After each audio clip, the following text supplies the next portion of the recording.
Yo, what's up, Scorpion Squad? Welcome back to the channel. Today I'm going to talk about my first summer job. I love gardening and working with produce, so I decided to get a job with a produce stand. See, the people I worked with were amazing and probably the most friendliest people you'd ever meet. The stand was really high quality and well built. There were fans all over the place, so the 90-degree weather and the gnats wouldn't bother you. It was awesome. These people have the best produce as well. Like their cantaloupes, I've never had one that's better. Them things are just, they're to die for. You know what? Now I want one. Anyways, on my first day at the job, I got to experience a lot of chores that the produce stand had to offer. Like setting up the stand in the mornings, picking watermelons, loading them, pressure washing the pea sheller, etc., etc. Now when I tell people about having to pick and load watermelons, I usually get a response like this. Dude, that has to be terrible. I mean, you're standing in a field in 90-degree weather and gnats are all over your face and you're having to throw giant heavy watermelons and cantaloupes. You must be miserable, Iron Scorpion. You must be miserable. It's understandable for people to think that, but working in the field is one of my favorite parts of working in produce. Heat doesn't really bother me, and I really don't mind getting sweaty and covered in dirt. When we pick watermelons, one person would pick it and then throw it. Yes, and I mean yeet. Yeet it. Yeet. Yeeter McYeaterson. Yeet. I'm sorry. Throwing it to the next person, and it's like an assembly line, so you just throw it, someone catches it, throw it, until it makes it to the truck or the pile of watermelons that we made about halfway to the truck. It's actually a lot of fun. Now, the pea sheller, it's not my favorite job, but I'm not going to complain about it because you're sitting in a comfy chair inside of an air-conditioned building, and let me tell you, on an excruciatingly hot day, it's the place to be. Other than refilling the sheller and the trash hopper, there wasn't much you really had to do. You had to sit on a conveyor. You had to sit at a conveyor belt at a comfy chair and just pick out all the rotten peas and the trash that the trash vacuum didn't get out. You usually have to work with someone else, but you couldn't really carry on a conversation because all you could hear was the pea sheller going, or something like that. My favorite part of all was selling the produce. I like to work there because you get to meet all sorts of people. I've learned a lot about things from some of the customers. A lot of them were elderly, and they tell you cool stories about how they grew up on a farm as a child and all that cool work they had to do. And they didn't have pea shellers. They had to do it with their fingers, and they'd all get blisters. I mean, those are cool stories. Another thing I like working with let's start that sentence over. Okay. Another thing I like working with the customers was getting to educate some of the younger customers about the stuff we sold. For instance, if a millennial or a young adult would come up there and say, I don't know how to choose a watermelon. I don't know how to tell if it's a good one. I'd pick up a watermelon and say, look at here. Then I'd knock on the watermelon like you'd knock on a door and say, okay, did you hear that hollow sound? When I knocked on it, and they're like, yeah. So, you know what that means, right? No. It means it's ready to eat. And they're like, and I'd say, $8. And they're like, $8? That's kind of expensive. Well, not really. I mean, you see how big this thing is? It's got to be 50 pounds. And they're like, yeah, that's true. Here you go. Sometimes people didn't know how to cook an eggplant or some other stuff. There was some stuff in there that a lot of people didn't know how to cook. So I just tell them how to cook it. Like for an eggplant, fry it like a squash. When working in a job where you interact with customers, you run into all kinds of crazy people. But the crazy ones are the ones that make the job a lot of fun. One time a girl in about her 30s didn't know what a peach was. And she asked me how to cook it. I'm sorry, what? I didn't know what to say. I just told her it was a sweet fruit and you just eat it like it is. I mean, you can cook them, but she obviously was not ready to cook a peach. Here's another story dealing with people who didn't know how peaches worked or what they were. There were these two women that worked at a Mexican restaurant that came by the stand one day, and one of them could speak English and Spanish, but the other one couldn't speak English at all.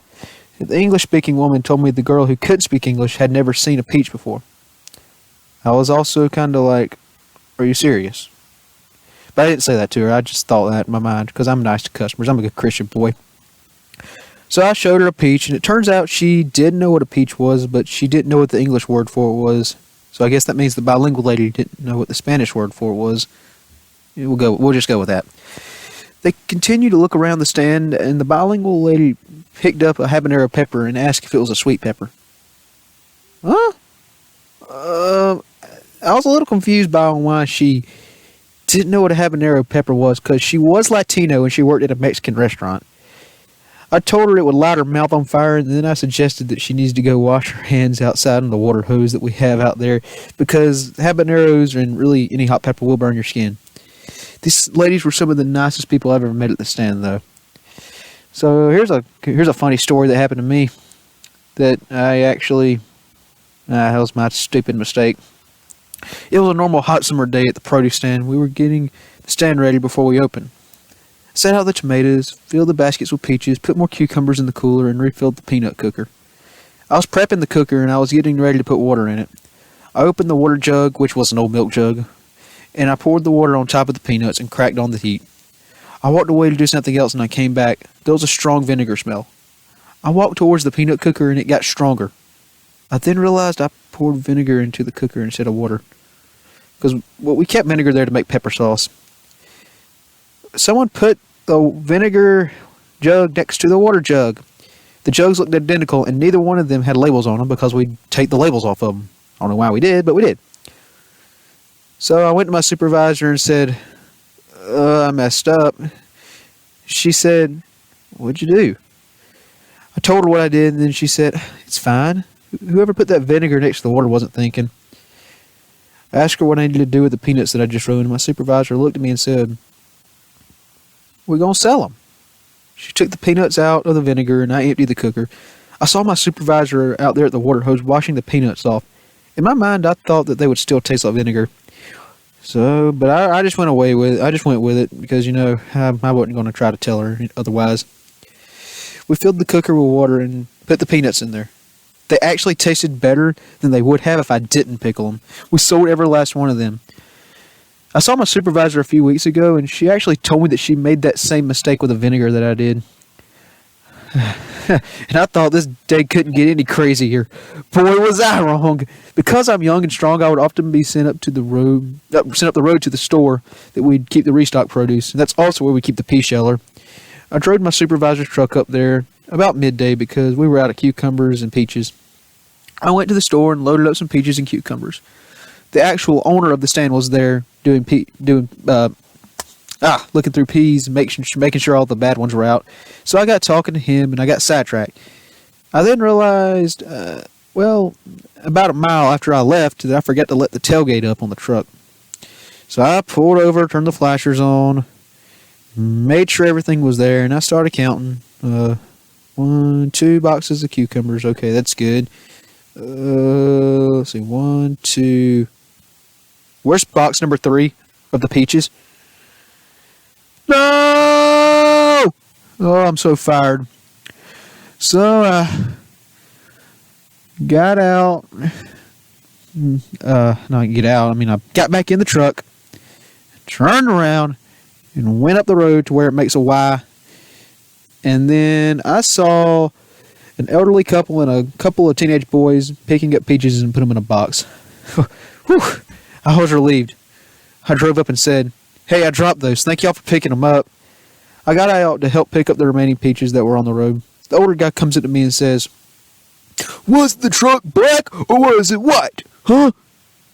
Okay, this guy was kind of getting a little rude, and I was like, well, the truck's gray, but it's more of a white color, so I just said white.